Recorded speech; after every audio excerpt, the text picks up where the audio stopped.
se cansa. ¡Ah!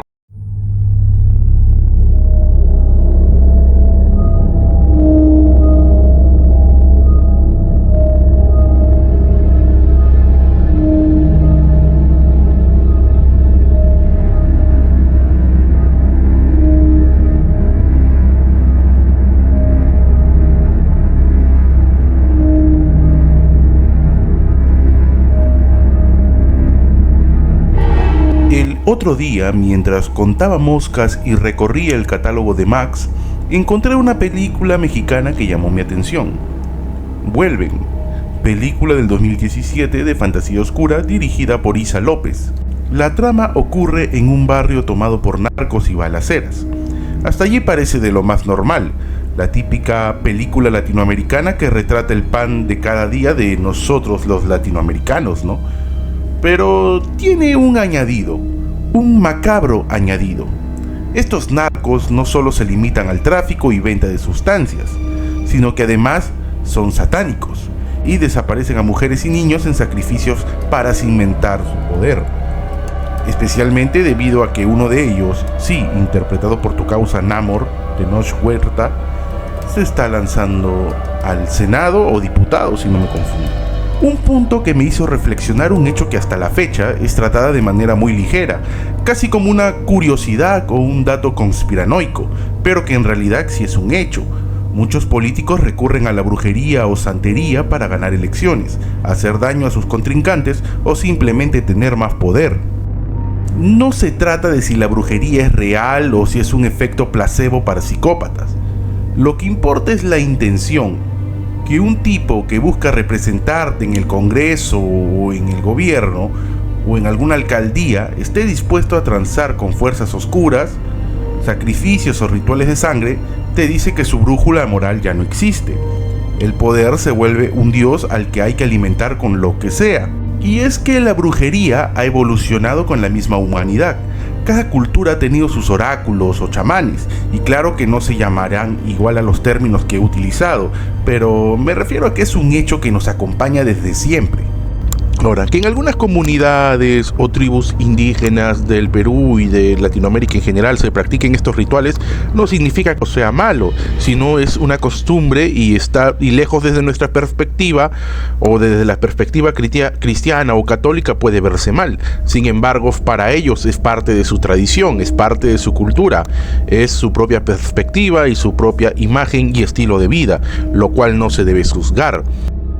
Un dato interesante que es importante para este video es que más del 40% de las personas a nivel mundial creen en la brujería. En un estudio publicado en el año 2022 por la revista PLOS ONE, el investigador de la Universidad Americana de Washington DC, Boris Gershman, reunió un conjunto de datos global que mostraba que más del 40% de los encuestados en todo el planeta seguían albergando estas creencias. Ahora, estas creencias en Perú están muy arraigadas. Sé que en otros países también es un tema muy vigente, como Haití y su vudú, o México con sus narcotánicos, el culto a la Santa Muerte y la práctica del palo mayombe. Pero centrémonos en nuestro país. En Perú se menciona que el 39% de la población cree en la brujería, y además contamos con un extenso número de chamanes en la región. Por Dios, hasta existen pueblos dedicados a este rubro como Huazao en Cusco o Coaillo en Cañete. Y esto de las creencias de santería o tradiciones mágicas se puede ver especialmente en los mercados o en tu propia casa. Sí, tú lo has visto probablemente, cuando le han panzado un huevo o periódico a un bebé llorando, o durante las vísperas de Año Nuevo con los populares baños de florecimiento. Otra prueba importante de esto que menciono son los populares amarres. Sí, causa, cuando la loca de tu ex recurre a un chamán de la avenida Tacna para que la ames locamente y te da de beber agua de calzón. No, este. ¡Ay, qué rico! O ya, lo más evidente, y creo que hasta los medios lo cubren, cuando hay partidos con selecciones extranjeras, Normalmente siempre hay chamanes o brujos fuera del estadio tratando de hacerle brujería al equipo contrincante.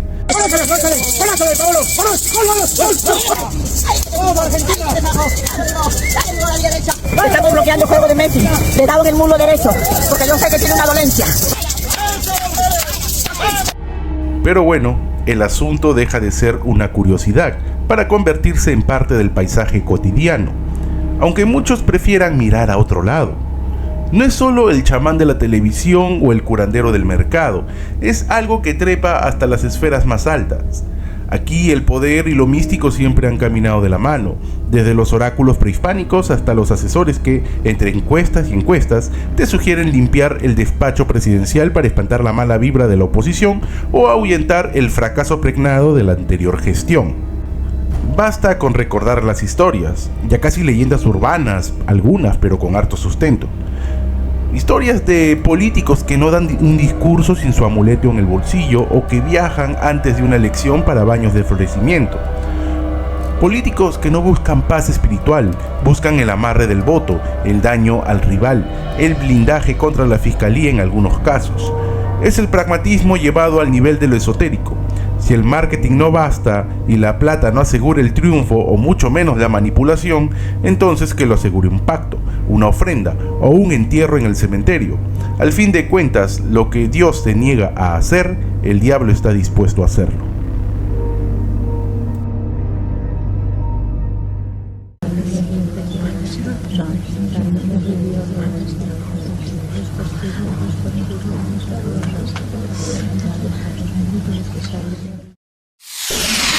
Con el apoyo del Comité Descentralizado de Rondas Urbanas de Cajamarca, el candidato a la alcaldía del distrito de Namora, Juan Carlos Lobato, junto a sus familiares, detuvieron a esta mujer, quien habría intentado hacer un acto de brujería para sacar de la competencia electoral a Lobato.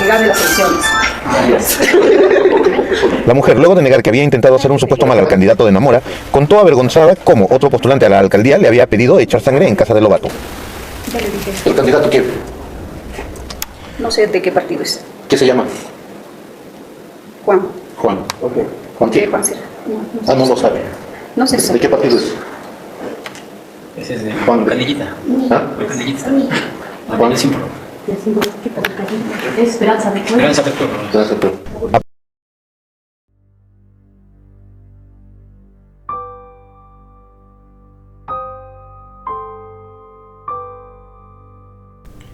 Lo que escucharás a continuación no es un talk, sino un compilado de noticias en que la brujería y la política han estado involucradas en el Perú.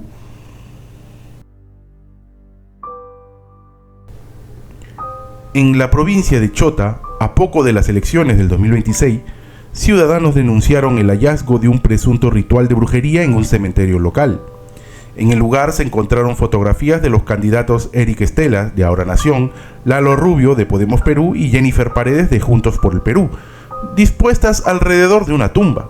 Las imágenes estaban acompañadas de velas encendidas, rocotos y elementos esotéricos, objetos que, según los testigos, tendrían como fin perjudicar el desempeño electoral de los postulantes mencionados.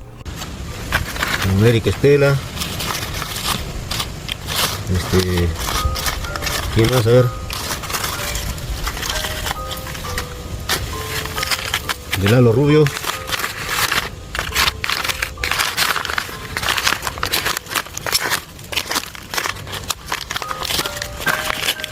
Y Jennifer Paredes. Ahí tenemos velas negras, rocotos, en un cementerio. Parece que no están haciendo brujería, éramos aprendidos por acá. Otro caso fue el del 1 de abril de este año en Iquitos. Un sujeto encapuchado arrojó sangre de animal y una cabeza de cerdo en el frontis de la vivienda del candidato James Brunner. Un ataque que quedó registrado en cámaras de seguridad y que Brunner vinculó con su exclusión del proceso electoral por parte del Jurado Nacional de Elecciones de la región, o sea que el daño se había consumado.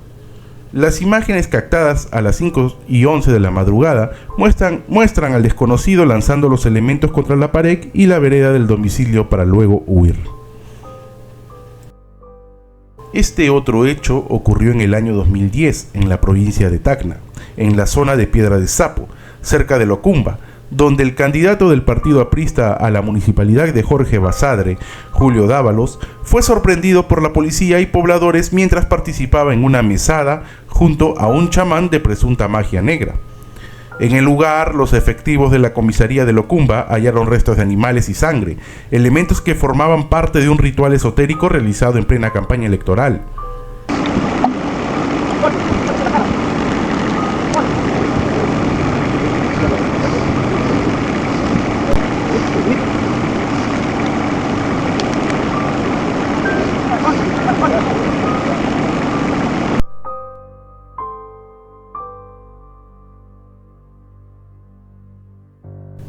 Ahora tocamos unos puntos más pesaditos, ¿no?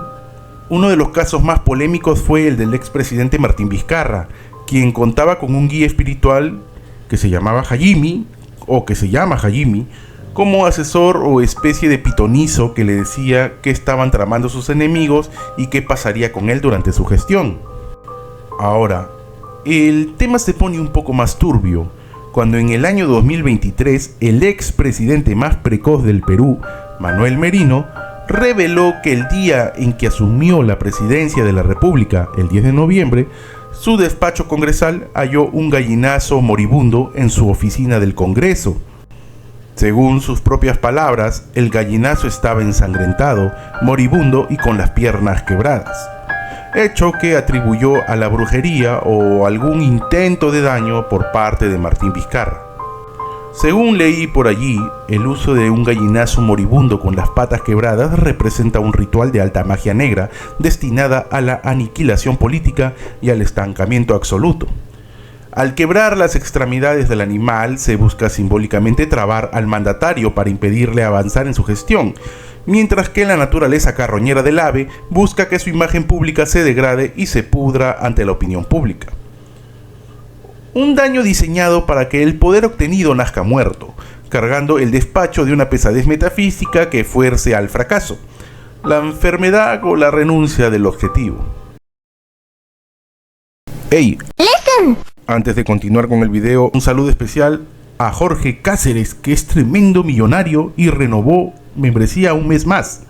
Saludos, mi hermano, gracias por este aporte.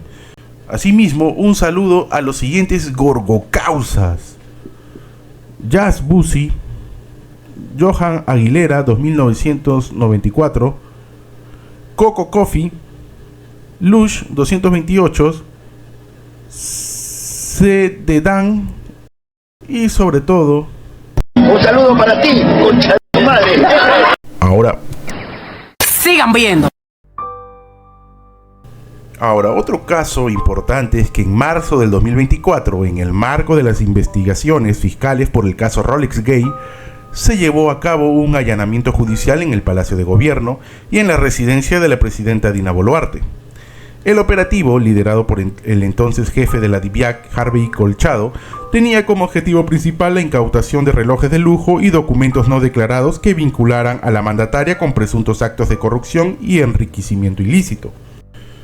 Durante la diligencia dentro de las instalaciones de Palacio, un agente de la policía halló un pequeño muñeco negro asociado a prácticas de vudú o esoterismo, oculto dentro de una de las carteras de la presidenta Dina Boluarte.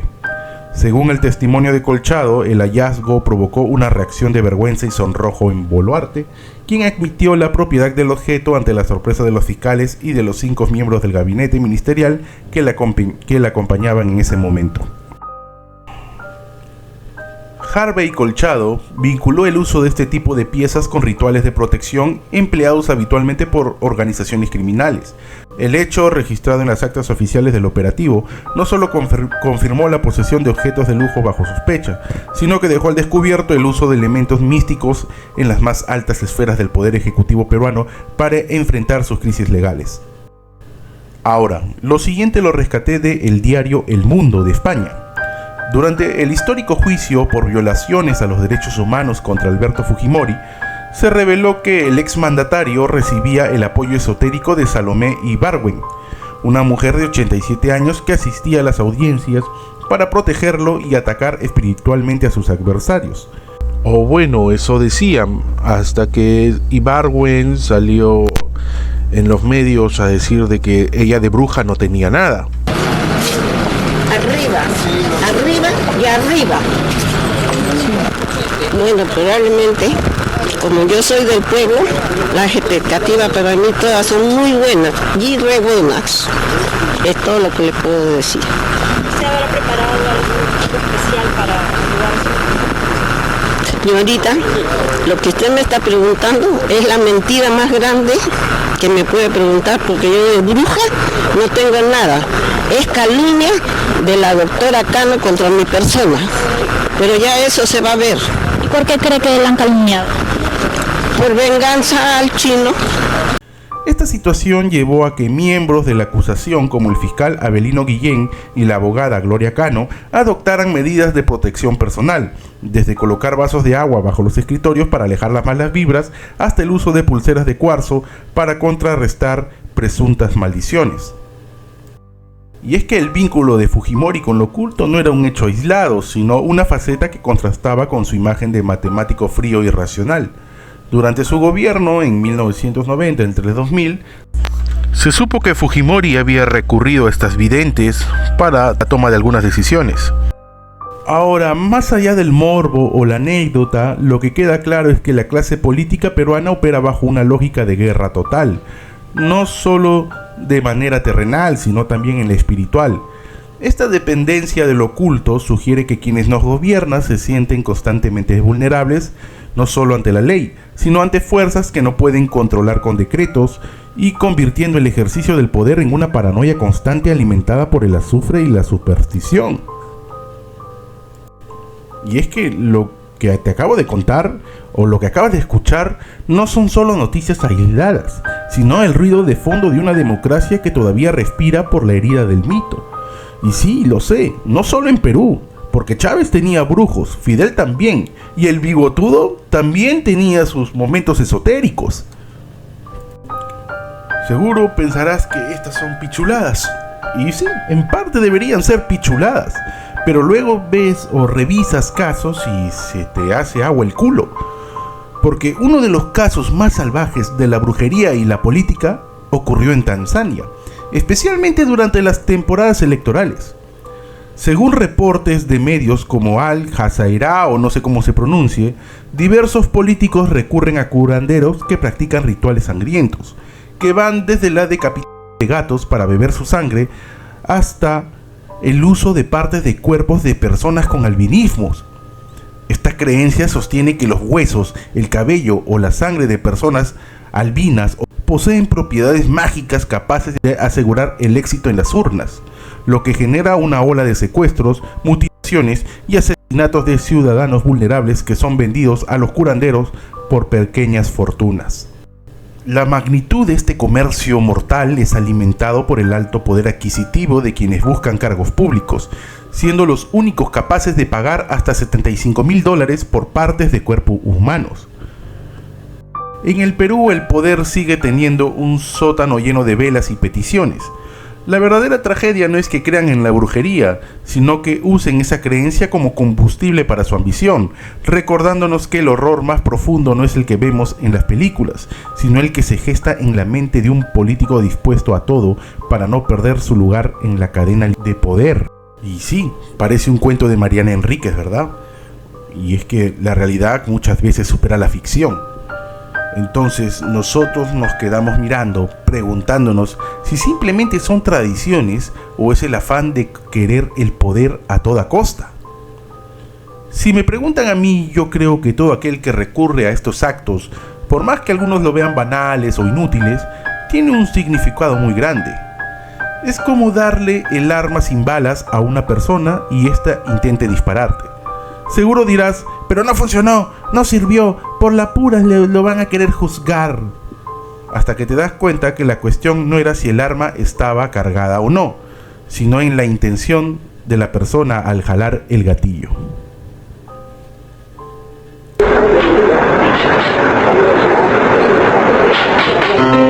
En 1997, estas imágenes remecieron el mundo de los casinos. El empresario de origen árabe, Elías Musiris, era nombrado en un ritual de magia negra realizado por su propia cuñada en ropa interior.